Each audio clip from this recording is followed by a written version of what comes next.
to say thank you. I'll never look at my dad the same way, but now I know where I get it from. But, you know, hearing a lot of your stories, I wasn't going to talk today because what does a 42-year-old white man have to say about women, you know?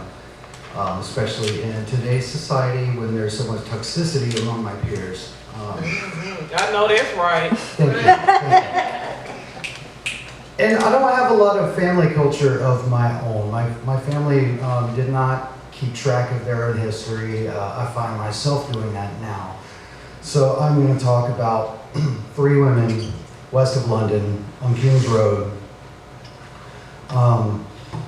When you grow up without a cultural identity, you tend to reach out to find a new one. Reach out to your the people that inspire you, the people who you like to watch create, and you adapt things from them.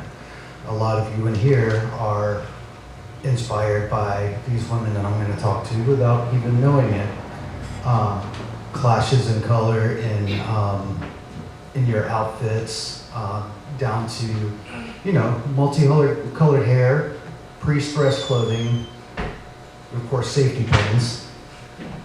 I want to honor Vivian Westwood, Sue Catwoman, and Susie Sue. Thank you.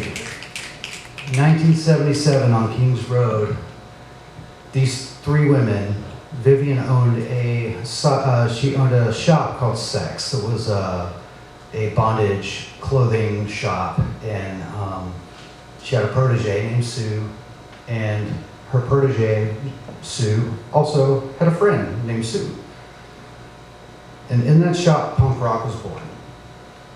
I saw a meme today that got me thinking about this. I actually was talking about Sue Catwoman the other day with some friends online, and I saw a meme today that said punk rock was not started by Americans or English, it was started by women. And that is very, very, very accurate.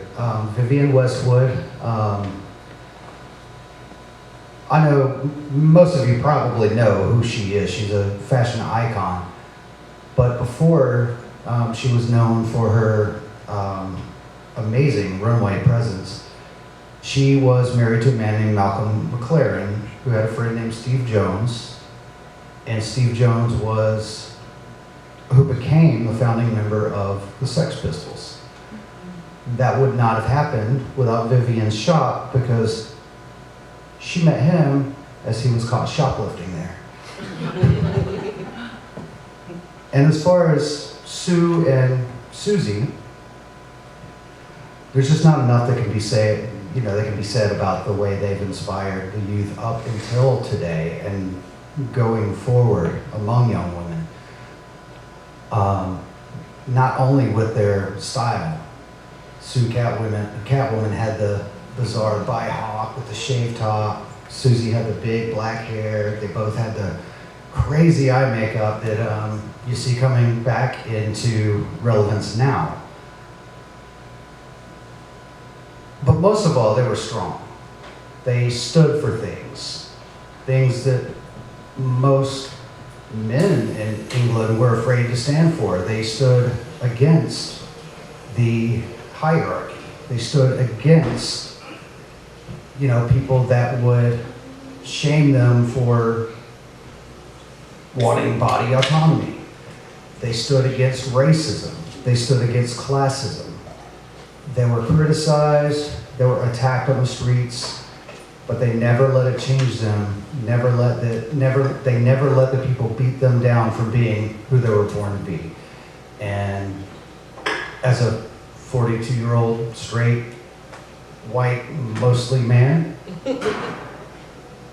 I would not be standing up here today presenting myself as the way I do without those 3 women. So that's it, the women of King's Road.